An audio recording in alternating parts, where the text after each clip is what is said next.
Welcome everybody, Magnus here. So why is the Steam Deck considered a console in my opinion? And definitely it should be taken as a console from its competitors.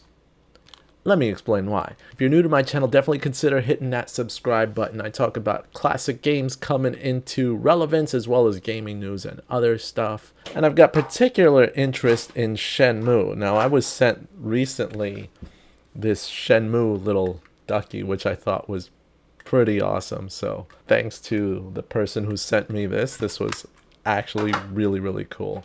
It's a Tubs type of thing that said Shenmue on the box. So I was like, oh, that's kind of cool. So anyway, on to the point of the video. Now, if you don't know, the Steam Deck was recently announced by Valve. Now, Valve is a company that has not only been a game developer, but also has one of, if not the most used online distribution platform for video games known as Steam. Now, this platform has been a great way and an easy way for those that are interested in PC gaming to pick up their video games that they want to play and play them right away and have them all organized, and of course you can purchase it right there. It's kind of similar to, like, for example, Xbox Store, PS Store, except it's just specifically designed for PCs. So basically their announcement was a new device that's a portable device, kind of looks like a Switch, but it will actually operate off of Steam OS, and you'll be able to buy games or see your Steam library on it and play those games. Any game that you purchased on Steam, you'll be able to play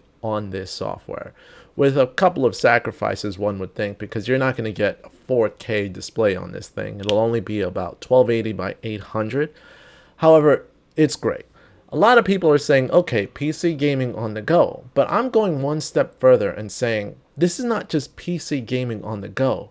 This is a new console, direct competitor to Xbox, PlayStation 4, and even the Switch. Now, I don't believe this is going to dethrone any of them. I just think this is another entry into the console wars, but I don't think that Nintendo's going to be dethroned or threatened by this, but I do believe that it will appeal to more casual people. Now, I separate it from PC gaming because of these certain criteria that I consider a console to be, and PC gaming and console has always been kind of a split divide down the middle.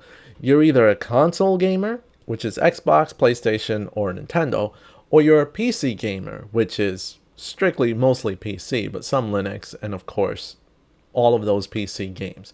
Now, a huge divide in the two is the fact that you can customize a PC. You can't really customize a console.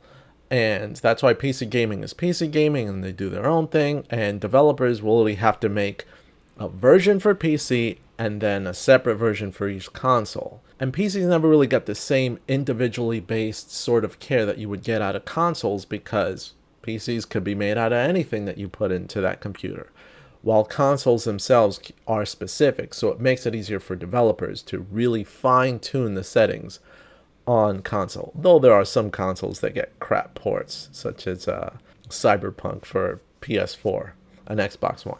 Now, the reason I would consider this a new console and not just another PC SKU is because of several key factors that I believe all consoles must make in order to consider themselves a competitor in that space. One, the console maker has to develop specific hardware that is the console itself. So, of course, in order to be a console or considered a console, you have to make the hardware. So the company has to really make the hardware. And that hardware, of course, has to play video games. Second, this console must have licensed third-party support from developers. If no one's making games specifically for your system, or at least on your system, how could it be a console when no one's making games? And if it's just first party and you're just creating that, then I don't think it's really a competitor in the console market, because if no games are going on there but yours, then you might as well consider it like a neat play once and that's done type of thing, or like those like little consoles that come pre-built in with like several games. It's not really a competitor because, again, no one's making games for it. So, but third and finally, one of the most important thing that makes a console a competitor in the space is that they have to have a storefront and make profit off of licensed games on their system, or at least have a way of doing that. So when someone buys a game and they can play it on the system, the console maker makes some money off of it. So that happens with Nintendo. It's the licensing fees. That happens with Xbox, the licensing fees. And it happens with Sony. They make these consoles, but they really make revenue off of the licensing of video games. Thinking about those three, does the Steam Deck do that? Yes, the Steam Deck is hardware, so Valve already developed the hardware. Yes, Steam Deck does have licensed third-party support because basically it's everyone who's developing games that are able to be sold on the Steam store. And finally, that brings up my third point. In order to be sold on the Steam client, you have to agree to give 30% of your revenue to Steam. So they're already making money off of their store. They're a distributor, they have that third-party support that they need, and they develop their own hardware. Now, it's slightly different how they get their money because technically there's no actually physical discs like the other systems have. Like the other systems, you can insert like specific like game cards that are those games or actual Blu-ray discs that support the other console manufacturer's gaming library. And in order to print games and do that, there's already a licensing fee that goes to make a game off of that specific hardware. Or if you sell it off the store, it's the same thing. There's a licensing fee to buy it off of Nintendo eShop, Xbox Live, or PlayStation. However, Steam does it only, it has to be sold through the Steam store in order for that game be supported through the Steam OS. However, because of the ability to customize this device, you can technically sideload other games or buy games on other platforms such as Epic Games and still load them in. That is all fine and dandy on this system. However, the initial thought, and if you think about it logically, anyone who buys this device, say you're in a store or a mom's in a store and the kid says, I want that thing looks cool. And she's like, okay, she buys the device for the kid. And then she buys a couple of games through the interface for the kid. And it's like, okay, here you go. They're not going to mess with it and install Windows and uninstall the current operating system and everything that it can do. They're just gonna go through that interface. I pre-ordered one myself, and I don't see myself actually uninstalling SteamOS and then installing Windows unless there's a reason for me to. Now, there is a reason for me to, but initially I just want to see how the system works off the get-go. So the biggest difference about the Steam Deck when it comes to the other consoles is that you don't need to buy a game through Steam in order to play it on the Steam Deck, which is really important to keep in mind. The fact that they will probably make additional revenue through their store, but not everyone needs to actually purchase their games. You can buy that console and never once purchase anything through Steam, and then of course sideload whatever you want on it. Now, a lot of people think this will be an emulating beast, and I believe that eventually I'm going to want to put my emulation on it rather than using my emulation on the PS Vita.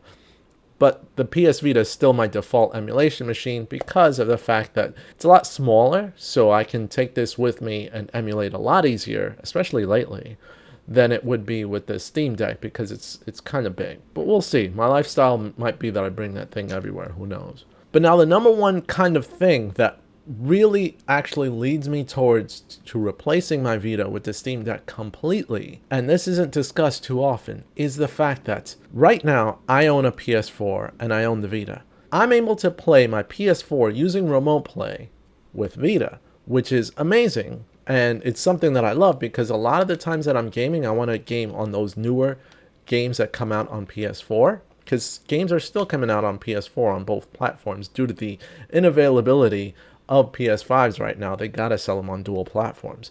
So I'll play PS4 games on my Vita.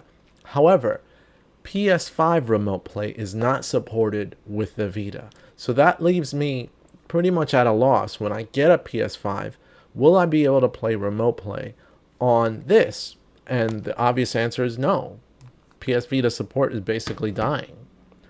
So, is Remote Play still going to be possible on the PS5? Of course it is, but right now it's limited to PCs and I think phones. However, because Steam Deck is basically a portable PC, that should enable you, especially if you install Windows, that should give you the ability to play Remote Play using your Steam Deck. Now, of course, there's a question of, well, it requires the use of a PS5 controller in order to play. because it's a portable PC, you'll be able to technically connect your PS5 controller to the Steam Deck.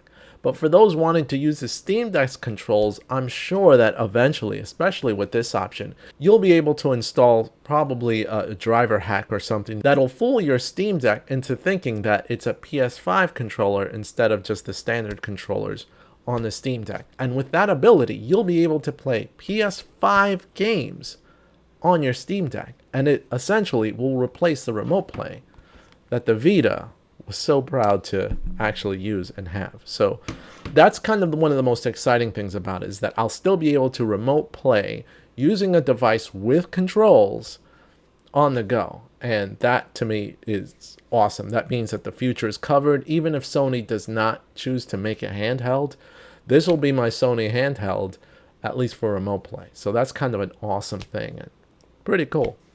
But let me know what you guys think, especially when it comes to the fact that this is a new console. It's definitely a new console, and the fact that it's actually helping those Sony fans to be able to remote play off of their Steam Deck. And one would think it works for Xbox as well. But let me know what you guys think in the comments down below. Would you get one, or are you excited for the Steam Deck? I certainly am. I didn't think I would be as much as I am now. Got my pre-order in and can't wait to get it. But until next time, as always, you can make my day if you subscribe today. This is Magnus, and I'm out. See you guys later.